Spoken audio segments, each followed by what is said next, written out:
مساكم الله بالخير مشاهدينا احبتي اهل تاج راسي الشعب العماني. طبعا شكر لقناه مجان وليالي مجان. اتاحتهم الفرصه لي اني انا اتواصل معاكم من خلال هالقناه الجميله. مشاهدينا الاعزاء انا اخوكم حسن البلام. طبعا واللغط اللي صار على الشخصيه اللي انا قلدتها بشكل فكاهي والشخصيه العمانيه هذا من حبنا لكم يا اهل عمان ومن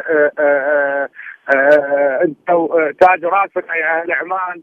اللي زعلان واللي راضي راضي وتختلف الاراء وتختلف الاذواق، ولكن بالنهايه احنا نحبكم وانتم اهلنا وشرف لنا ان نقدم من خلال هالمحطه الجميله مجال تحيه لسيدي ومولاي سلطان عمان سلطان قابوس، وبارك عليه الشهر ان شاء الله بالصحه والعافيه الله يدومها عليكم يا العمان.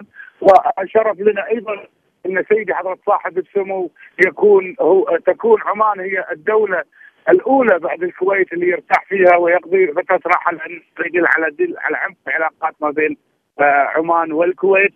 وايضا انا واحد من عيالكم، انا ماني حسن البلام الكويتي، انا حسن البلام العماني واتشرف بعمانيتي لكم. واهل عمان منهم اهلي واصحابي في مسقط وفي صلاله وفي نجوى وفي بهله وفي جميع انحاء السلطنه وفي صور لاصحاب ولاهل وناس وعزوه. فانا اقول لكم لا تواخذونا على الشخصيه اللي سويناها، ولكن نحبنا لكم يا اهل عمان. ويا ما قلدنا السعودي وقلدنا البحريني وقلدنا الكويتي والاماراتي وقلنا اشياء وما زعل، وفي ناس تزعل شويه وفي ناس ونراضيها.